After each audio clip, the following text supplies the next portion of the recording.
राधे राधे भक्तों, जय माता दी। बहुत बहुत स्वागत है आपका हमारे चैनल भक्ति का सार में। तो भक्तों, आज हम आपको सुनाने जा रहे हैं नवरात्रि व्रत की कथा के बारे में। यह कथा माँ दुर्गा की पावन कथा है। तो आज हम इस कथा को आपको सुनाएंगे। आशा करते हैं कि आप इस कथा को पूरा ध्यान पूर्वक सुनेंगे और वीडियो को लास्ट तक जरूर देखेंगे। तो भक्तों, नवरात्रि के पावन दिन शुरू हो गए हैं। आप जो भी शुभ कार्य करना चाहते हैं इन दिनों कर सकते हैं। माता दुर्गा की कृपा आप सब पर इसी तरीके से बनी रहे। माता दुर्गा की कृपा पाने के लिए आप उनके मंत्रों का जाप कर सकते हैं। आप उनकी पूजा उपासना करते हैं। माता रानी हर किसी के घर में अपने शुभ कदम शुभ चरण रखेंगी और सबको मंगलमय करें। तो आइए भक्तों, शुरू करते हैं नवरात्रि व्रत कथा।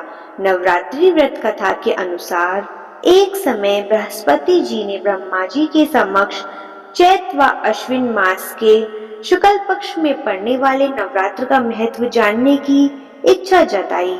उन्होंने कहा, इस व्रत का क्या फल है, इसे किस प्रकार किया जाता है, सबसे पहले इस व्रत को किसने किया था, ये सब विस्तार से कहिए।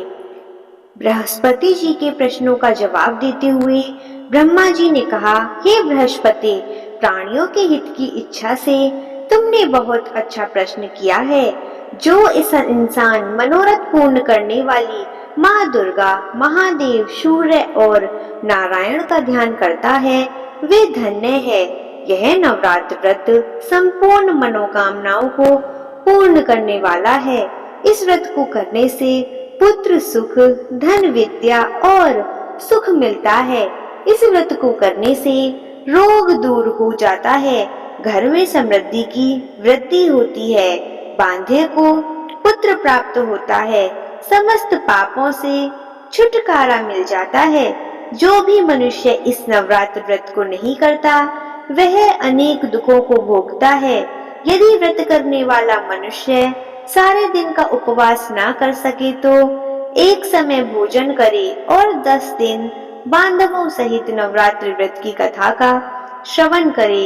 हे बृहस्पति, जिसने पहले इस महाव्रत को किया है वह कथा मैं तुम्हें सुनाता हूँ। तो भक्तों, आइए सुनते हैं माता दुर्गा की वह प्राचीन और प्रचलित कथा। ब्रह्मा जी बोले, प्राचीन काल में मनोहर नगर में पीठत नामक का एक अनाथ ब्राह्मण रहता था। वह माँ दुर्गा का भक्त था। उसे संपूर्ण सद्गुणों से युक्त सुमति नाम की एक अत्यंत सुंदर कन्या उत्पन्न हुई। यह कन्या अपने पिता के घर में अपनी सहेलियों के साथ क्रीड़ा करती हुई इस प्रकार बढ़ने लगी जैसे शुक्ल पक्ष में चंद्रमा की कला बढ़ती है। उसका पिता प्रतिदिन जब दुर्गा की पूजा करके होम किया करता था वह उस समय नियम से वहां उपस्थित रहती थी। एक दिन सुमति भगवती के पूजन में उपस्थित ना हो सकी। उसके पिता को पुत्री की ऐसी असावधानी देखकर बहुत क्रोध आया और वह पुत्री से कहने लगे, अरे दुष्ट पुत्री, आज तूने भगवती का पूजन क्यों नहीं किया? इस कारण मैं किसी कुष्ठ रोगी या दरिद्र मनुष्य के साथ तेरा विवाह करूंगा। तो पिता की बात सुनकर कन्या सुमति क्या बोलती है, आइए भक्त सुनते हैं।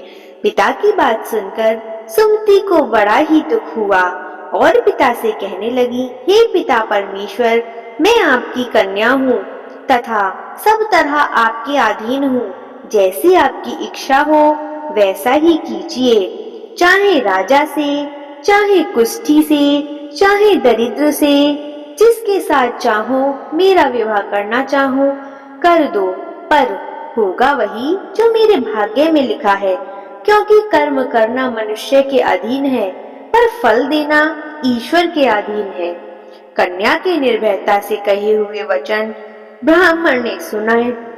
क्रोधित हो अपनी कन्या का विवाह एक कुष्ठी के साथ कर दिया और अत्यंत क्रोधित हो पुत्री से कहने लगे, हे पुत्री, अपने कर्म का फल भोगो।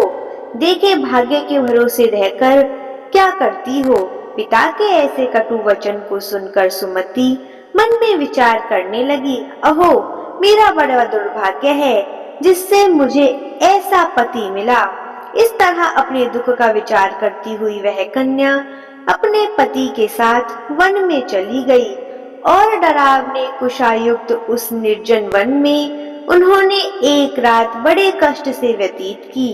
उस गरीब बालिका की ऐसी दशा देखकर देवी भगवती ने पूर्व पुण्य के प्रभाव से प्रकट हो सुमति से कहा, हे दीन ब्राह्मणी, मैं तुझसे प्रसन्न हूँ, तुम जो चाहो सो वर मांग सकती हो। भगवती दुर्गा का यह वचन सुनकर ब्रह्माणी ने कहा, आप कौन हैं? वह सब मुझसे कहिए। ब्रह्माणी का ऐसा वचन सुन देवी ने कहा कि मैं आदि शक्ति भगवती हूँ और मैं ही ब्रह्म विद्या व सरस्वती हूँ। प्रसन्न होने पर मैं प्राणियों का दुख दूर कर उनको सुख प्रदान करती हूँ। हे ब्रह्माणी, मैं तुझ पर तेरे पूर्व जन्म के पुण्य के प्रभाव से अत्यंत ही प्रसन्न हूँ। तुम्हारे पूर्व जन्म का वृतांत सुनाती हूँ, सुनो कन्या। तो पूर्व जन्म में निषाद की स्त्री थी और अति पतिव्रता थी। एक दिन तेरे पति निषाद ने चोरी की। चोरी करने के कारण तुम दोनों को सिपाहियों ने पकड़ लिया और जेल खाने में कैद कर दिया।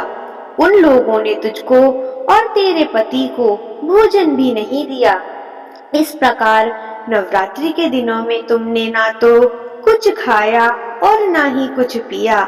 इस प्रकार 9 दिन तक नवरात्र का व्रत हो गया। हे ब्रह्माणी, उन दिनों में जो व्रत हुआ, इस व्रत के प्रभाव से प्रसन्न होकर मैं तुझे मनोवांछित वर देती हूँ। तुम्हारी जो इच्छा हो सो मांग लो। इस प्रकार माँ दुर्गा के वचन सुन ब्रह्माणी बोली, अगर आप मुझ पर प्रसन्न हैं तो हे दुर्गे माँ, मैं आपको बारंबार प्रणाम करती हूँ, मैं आपको शत शत नमन करती हूँ। कृपया करके मेरे पति का कोढ़ दूर कर दीजिए। देवी ने कहा, उन दिनों तुमने जो व्रत किया था उस व्रत का एक दिन का पुण्य पति का कोढ़ दूर करने के लिए अर्पित करो। उस पुण्य के प्रभाव से तेरा पति ठीक हो जाएगा।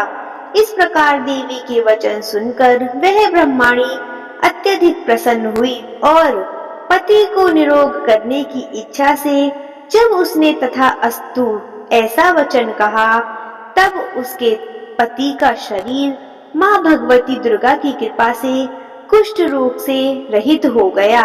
वह ब्रह्माणी पति को देख देवी की स्तुति करने लगी। हे दुर्गे माँ, आप दुर्गति को दूर करने वाली हैं, तीनों लोगों का संताप करने वाली हैं, सबके दुखों को हरने वाली हैं, समस्त दुखों को दूर करने वाली हैं, रोगी मनुष्य को निरोग करने वाली हैं, प्रसन्न को मनवांछित वर देने वाली हैं और दुष्टों का नाश करने वाली जगत की माता हैं। हे अम्बे, मुझ निरपराध अबला को मेरे पिता ने कुष्ठी मनुष्य के साथ विवाह कर घर से निकाल दिया। पिता से तिरस्कार निर्जन वन में विचर रही हूँ। आपने मेरा इस विपदा से उद्धार किया है। हे देवी, आपको प्रणाम करती हूँ।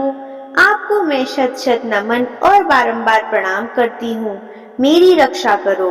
उस ब्रह्माणी की ऐसी स्तुति सुन देवी बहुत प्रसन्न हुई और ब्रह्माणी से कहा, हे ब्रह्माणी, तेरे उदालायक नामक अति बुद्धिमान धर्मवान कीर्तिवान पुत्र शीघ्र उत्पन्न होगा। ऐसा वर देकर देवी ने ब्रह्माणी से फिर कहा कि और जो कुछ तेरी इच्छा है वह मांग लो। सुमति ने कहा कि हे माँ भगवती दुर्गे, अगर आप मुझ पर प्रसन्न हैं तो कृपा मुझे नवरात्र व्रत की विधि विस्तार पूर्वक वर्णन से बताइए। ब्रह्माणी के वचन सुनकर माँ दुर्गा ने कहा, हे ब्रह्माणी, मैं तुम्हें संपूर्ण पापों को दूर करने वाले नवरात्र की विधि बताती हूँ। चैत मास के शुक्ल पक्ष की प्रतिपदा से लेकर 9 दिन तक व्रत करें। यदि दिन भर ना व्रत कर सके तो एक समय भोजन करें। शुभ मुहूर्त के में घट स्थापना करें और वाटिका बनाकर उसको प्रतिदिन जल से सींचें। महाकाली, महालक्ष्मी और महासरस्वती की मूर्तियां स्थापित कर उनके विधि विधान से पूजा करें। बिजौरा के फल से अर्घ देने से रूप की प्राप्ति होती है। जायफल से अर्घ देने से कीर्ति, दाक से कार्य की सिद्धि होती है। आंवले से सुख की प्राप्ति होती है और केले से अर्घ देने से आभूषणों की प्राप्ति होती है। इस प्रकार पुष्पों व फलों से अर्घ देकर व्रत समाप्त होने पर 9वें दिन विधि विधान हवन करें। खांड की, गेहूं, शहद, जौ, तिल, बिल्व यानी कि बेल, नारियल, दाख और कदम्बर जैसी विभिन्न सामग्रियों से हवन करें। आंवले से कीर्ति की और केले से पुत्र की, कमल से राज सम्मान की और दाखों में संपदा की प्राप्ति होती है। खांड, घी, नारियल, शहद, जौ और तिल तथा फलों से होम करने से मनोवांछित वस्तु की भी प्राप्ति होती है। व्रत करने वाला मनुष्य इस विधि विधान से होम कर आचार्य को अत्यंत नम्रता के साथ प्रणाम करे और यज्ञ की सिद्धि के लिए उसे दक्षिणा दे। इस प्रकार बताई हुई विधि के अनुसार जो व्यक्ति व्रत करता है उसके सब मनोरथ सिद्ध होते हैं। इसमें तनिक भी संदेह नहीं है। इन 9 दिनों में जो कुछ दान आदि दिया जाता है उसका करोड़ों गुना फल मिलता है। इस नवरात्र व्रत करने से अश्वमेध यज्ञ का फल मिलता है। हे ब्रह्माणी, इस संपूर्ण कामनाओं को पूर्ण करने वाले उत्तम व्रत को तीर्थ, मंदिर अथवा घर में विधि के अनुसार करें। ब्रह्मा जी बोले बृहस्पति जी से बोले, इस प्रकार ब्रह्माणी को नवरात्रि विधि व्रत बताकर देवी अंतर्ध्यान हो गई। अतः जो मनुष्य या स्त्री इस व्रत को भक्ति पूर्वक करता है वह इस लोक में सुख प्राप्त कर अंत में मोक्ष की प्राप्ति करता है। ब्रह्मा जी बृहस्पति जी से कहते हैं कि यह इस दुर्लभ व्रत का महात्म्य है जो मैंने तुम्हें बताया है।